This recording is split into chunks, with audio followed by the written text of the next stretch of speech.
Hello, Falcoholics. What is up? Welcome to another episode of the Dirty Birds and Brews podcast. I'm your host, Kevin Knight, at Falcoholic Kevin, here to bring you the Falcons vs. Seahawks Week 7 game preview.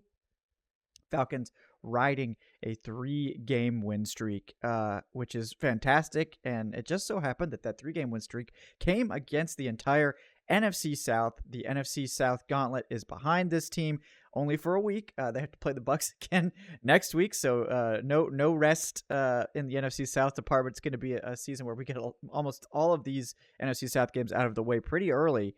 But a good start for the Falcons. Obviously, 3-0 will do no worse than split with every other NFC South team. That's tremendous for tie-breaking purposes, and hopefully they can do a little bit better than that. But yeah, Atlanta going into Week 7, and after a couple weeks, this matchup with the Seattle Seahawks was looking a little bit scary. The Seahawks were rolling. They started out 3-0. The defense under new head coach Mike Macdonald was looking pretty spicy. Obviously, we know what the Seattle offense brings to the table with their star-studded wide receiver group, a resurgent Geno Smith, and a run game that features two pretty good running backs. Things have kind of stalled out for this team since then. They've dropped 3 straight. The defense has kind of fallen apart. They've obviously dealt with their fair share of injuries. Seems like everybody is at this point in the season. But so the Falcons may be getting the Seahawks at a little bit more of an advantageous time here as opposed to earlier in the season, a little bit better. But we're going to break down this game. The injury report, there are some notable names on the injury report for both teams in this one. We'll break that down. We'll get you a look at Atlanta's offense versus the Seattle defense. And then, of course, the Atlanta defense versus the Seattle offense. Two big matchups here. A potentially important NFC matchup for playoff seeding purposes. This could be another spot where the Falcons could get a tiebreaker over a potential wild card or even division-winning team, depending on how things shake out. So we're going to dive right in real quick, though. Want to bring you guys a word from our sponsor. As always, BetOnline, folks. BetOnline is the world's most trusted betting platform and your number one source for everything sports betting. And in this game, I believe the last I checked, the spread was still favoring the Falcons by 3.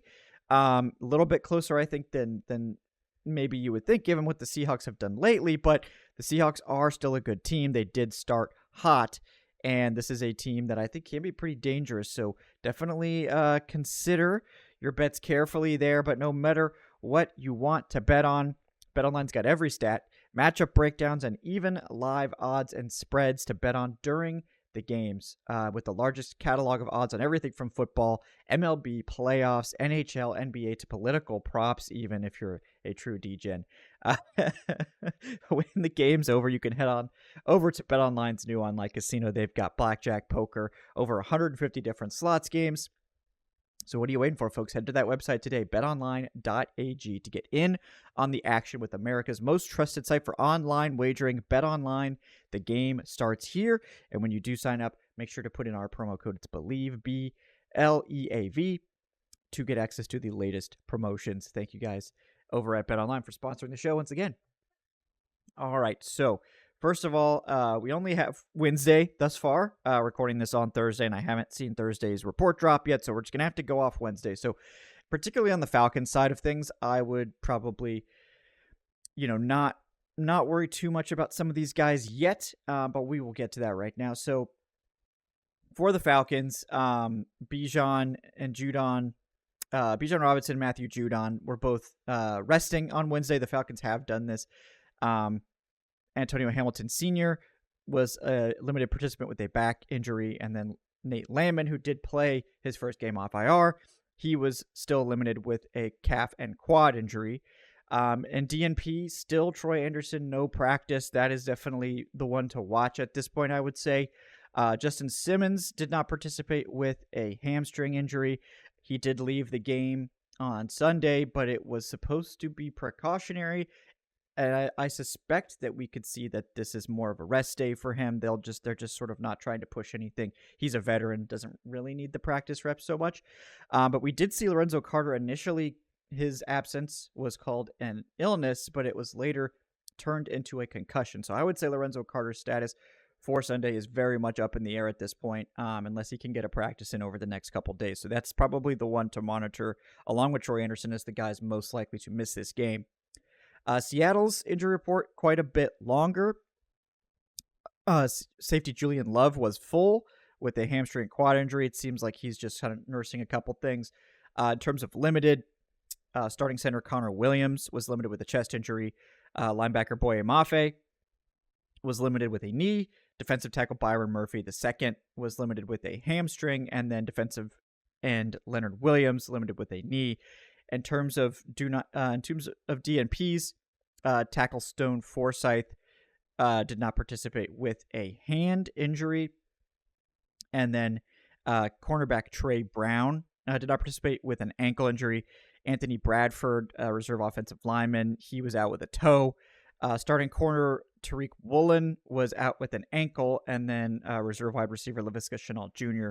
was out with a back. Importantly, the Seahawks also did just put starting safety Rayshawn Jenkins, who I believe had played every snap for Seattle prior to this loss, and he is now on IR. So that is a big loss for the Seattle secondary that's already kind of reeling from a number of other injuries. So we will have to see how that develops. But yeah, at this point, that is the state of the injury report. In terms of the importance of these guys, like I said, the Seahawks defense, missing a lot of guys.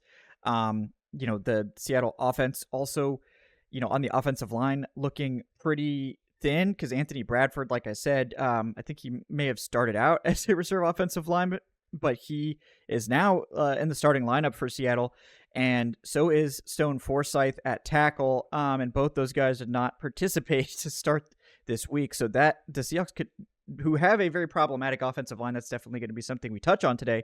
The two worst guys on their offensive line are potentially missing this game, which really brings into question, if these guys, who's behind these guys, if these are who you're playing. Very concerning situation. We're not talking about Matt Sims here. So that's definitely the big one I would say to monitor is Seattle secondary, with the Rayshawn Jenkins news coming down, along with two starting corners potentially missing the game with injuries. And then the offensive line situation. So a lot of stuff to monitor there for the Falcons. Mainly Justin Simmons is the one I would be interested in seeing how it develops. I'm not sure that we're gonna get Troy Anderson back this week, and with Lorenzo Carter's concussion, probably would say it's less likely he's going to play. That's obviously not a massive loss for the Falcons at this point, given Lorenzo Carter's struggles, and he's kind of seen his snaps decrease to more of a reserve role, but you always like to have the depth out there. You never want to be down a guy. So that's the state of the injury report. Let's move on to the Falcons offense versus this Seattle Seahawks defense. All right, Atlanta's offense going into this game, coming off two really impressive performances 2 weeks ago against the Buccaneers. The Falcons lit it up through the air, absolutely obliterated Tampa Bay's defense. Kirk Cousins set a new Falcons franchise record for passing yards in a game. And then they kind of switched the script up against the Panthers and relied on that two-headed running attack that we've kind of been wanting, I think, to see unleashed to its full capacity for some time, with Bijan and Tyler Algier almost both going over 100 yards apiece. And the Falcons really letting sort of Algier close the game out and take those dirty carries, at the end, which is what we really have wanted to do with him. Like, let him use his physicality to end a game, and it worked perfectly. The Falcons end up riding Algier out basically on the back, I believe, of 3 rushing touchdowns as well from the pairing of Bijan and Algier. So the Falcons run game, that was one of the big things we talked about last week, right? Like, oh, is this team, what's going on with the run game? We need to get this run game going. We got the passing game kind of figured out. What about the run game? Finally see the run game get going. And that's going to be important potentially against a Seahawks team that can be pretty high flying with their offensive firepower. So would definitely behoove the Falcons to keep the Seattle offense off the field and actually win time of possession. The Falcons did win time of possession for the first time this year against the Panthers. So something to monitor there. But yeah, you guys know Atlanta's offense at this point. There's not a whole lot of question marks here. It seems like the Falcons are pretty committed to really this 11 personnel offense. Not seeing very much 12, maybe occasionally, not a lot. We did see more Charlie Werner as a blocker, so that's something to monitor.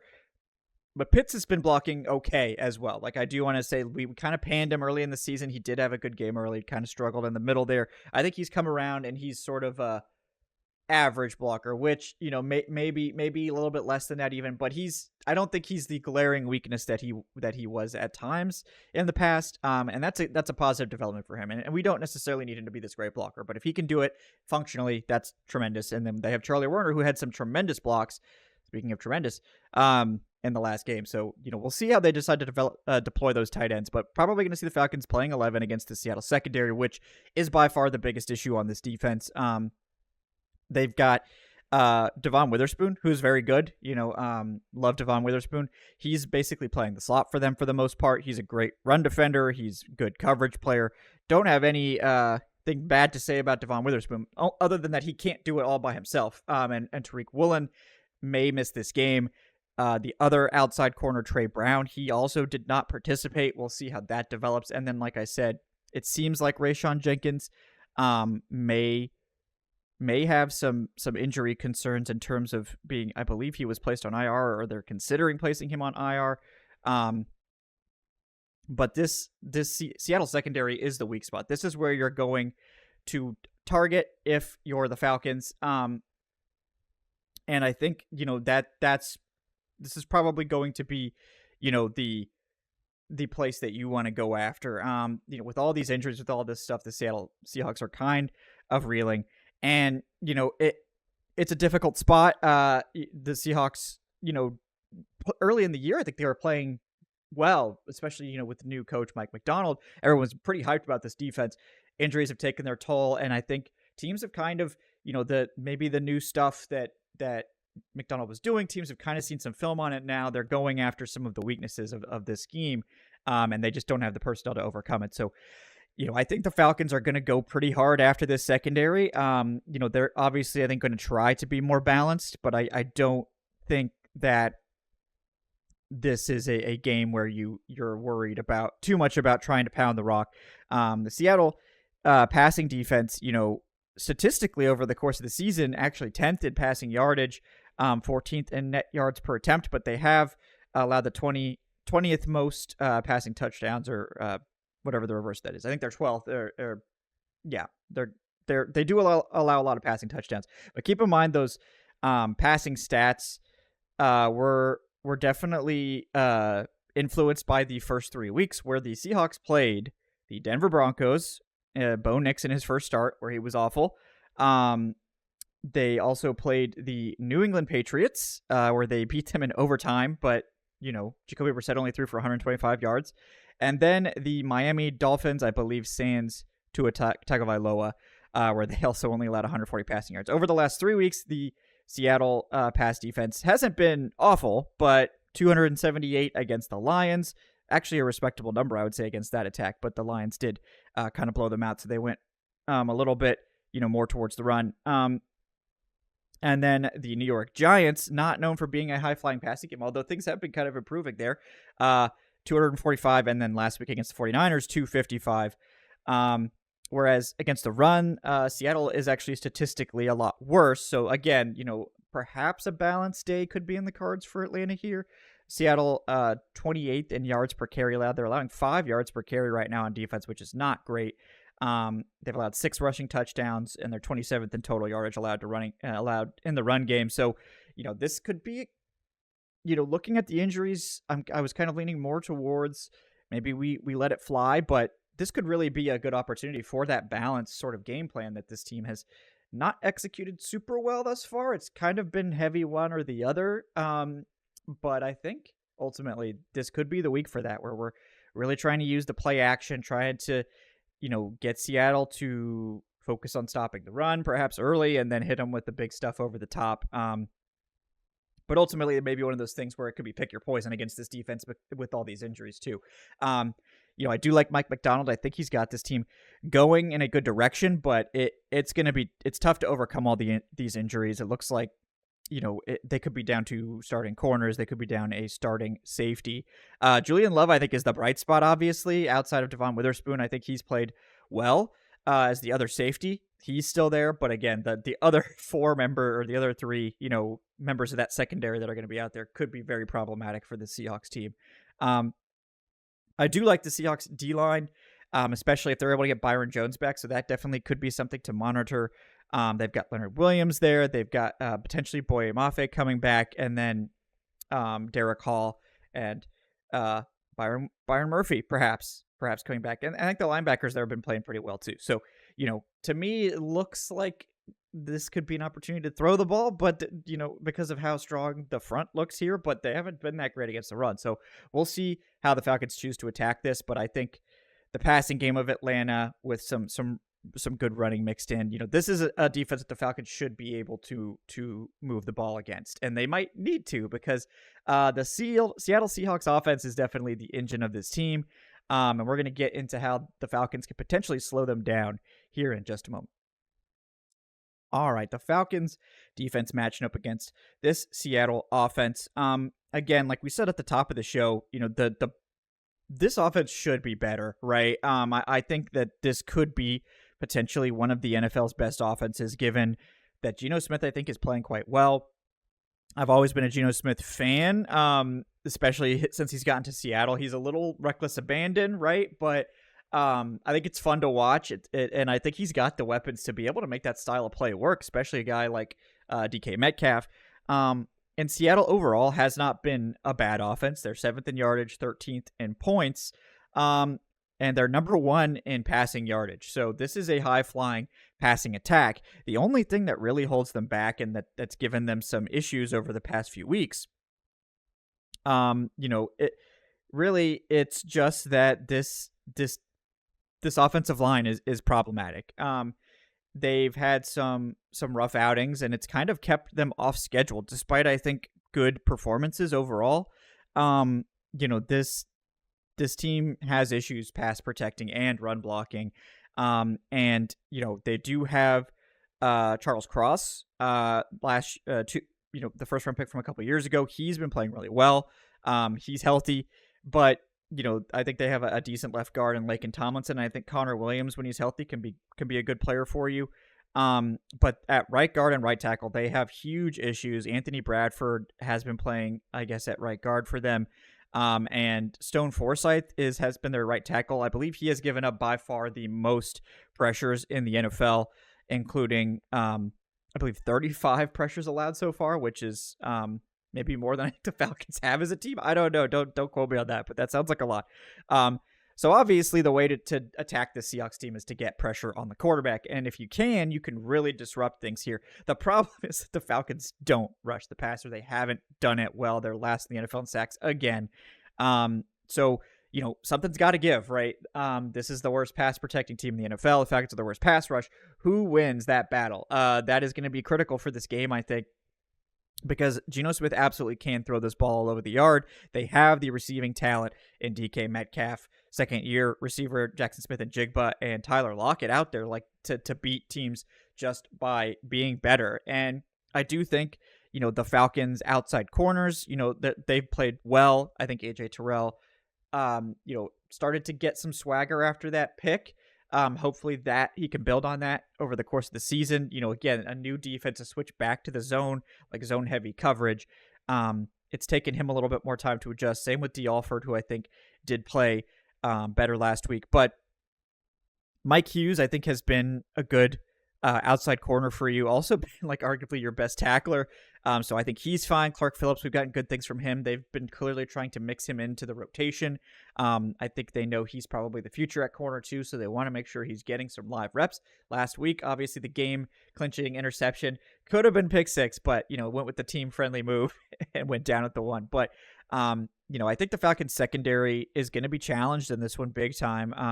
And obviously we'll be hoping that Justin Simmons is out there along with Jesse Bates. Those safeties over the top have really limited what a lot of teams are willing to test deep. Most teams just simply aren't willing to throw deep against the Falcons, and that on its own has been a great strength. The issues for the Falcons all come up front, and this is going to be familiar to anyone that follows this team, right? It's just it's incredibly disappointing, the play of the defensive line, the play of the interior in particular, but we knew the edge group was going to be thin. I think Matthew Judon at this point is disappointing. Um, Again, it's a scheme change. He didn't really have camp to get set, so this could be one of those things where he's going to have to come on over the course of the season, but we're not really getting a ton from him, and the Falcons really aren't putting him in advantageous situations most of the time either to rush the passer. They're giving teams a lot of third and short. They're not really stopping the run. And it's really hurting the team's ability to generate pressure, but they're also just not generating pressure when they do have opportunities. So, the one positive thing in the edge room, I would say, is that Arnold Ebiketie is starting to kind of come on. He's not really getting the sacks, but last week he had 4 pressures. He's kind of been bringing the heat. I think, he's a designated pass rusher, but he does it well. So hopefully some of those can get turned into sacks. But, Judon, I think we need him to step up and continue to get comfortable in the scheme because we're going to need him desperately this week. I hope they let him line up on whoever the Seahawks are trotting out there at right tackle and just go to town.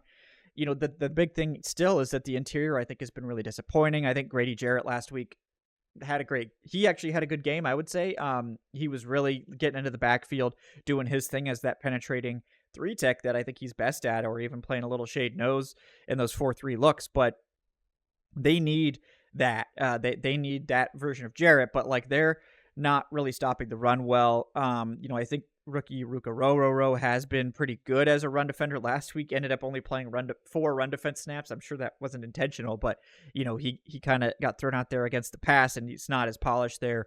David Onyemata, I think, again, Onyemata and Jarrett were supposed to be the engine of this entire defensive line alongside Matthew Judon. I think all 3 of those guys have kind of underperformed, obviously, thus far.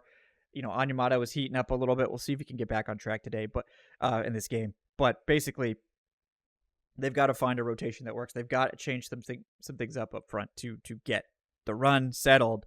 And maybe one of those things is Nate Landman getting healthier. Obviously missed weeks 2 through 5. Was able to return last week.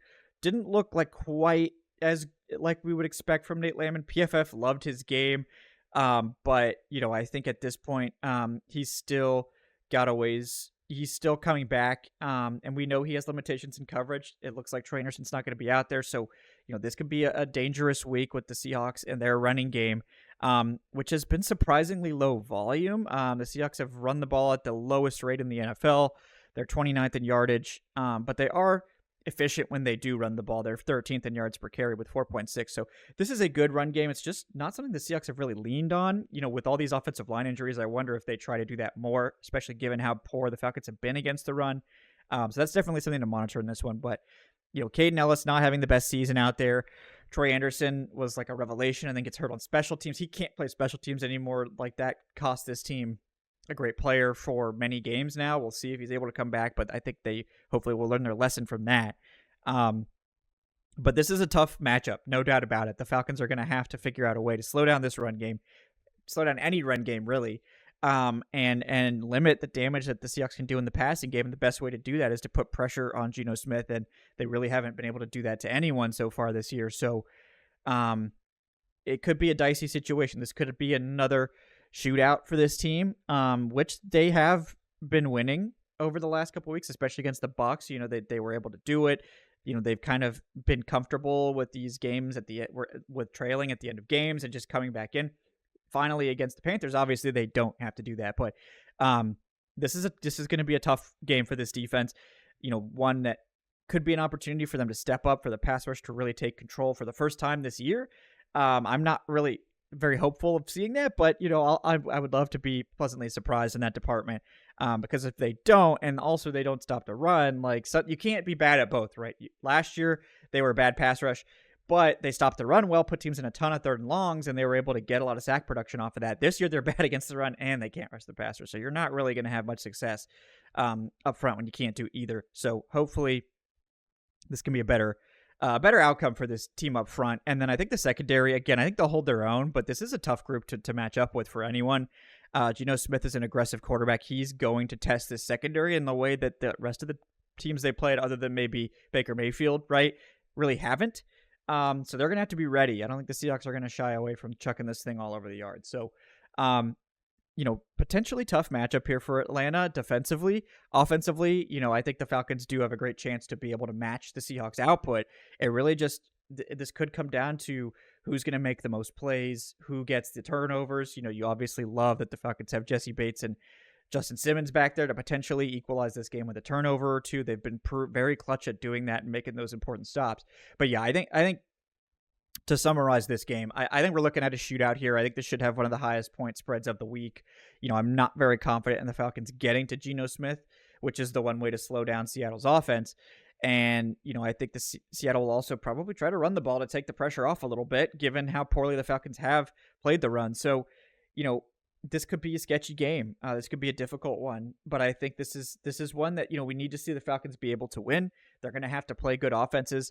And this could be an opportunity for Atlanta's defense to take a step forward, to do what they need to do up front, and make things easier for the secondary that's kind of had to carry the day for the most part. But yeah, I think this will be a good game. This will be a fun game, even for the average NFL watcher, right? To enjoy. I think this is one of those that could be pretty spicy, could be high scoring, a lot of plays happening. Frustrating watch probably for anyone who likes to see defense out there, but for offense enjoyers, this is going to be your game. I think this is going to be a good one. I do think the Falcons pull this off. I think it will be pretty sweaty. It's not going to be like Carolina. Probably going to be sweaty in the fourth quarter as we become accustomed to, but I think that they could pull this off because I think they're getting the Seahawks probably at one of their most vulnerable times of the season, guys. They've got a couple of upfront guys coming back from injury, but other than that, the secondary is reeling from a bunch of injuries. If the guys that are listed on there all don't play, along with Rayshon Jenkins going out, this is potentially going to be a bloodbath of passing going on here, and we know they haven't really stopped the run well either. So this could be a tough matchup, for both defenses essentially, which means plenty of scoring. And who do you trust more in that situation? Do you trust this Falcons offense or do you trust the Seahawks offense? But it's also, the Falcons are also at home, and that can be a great equalizer, particularly for a West Coast team. So, I think the Falcons should be favored here. I think it's pretty reasonable, a 3-point favorite.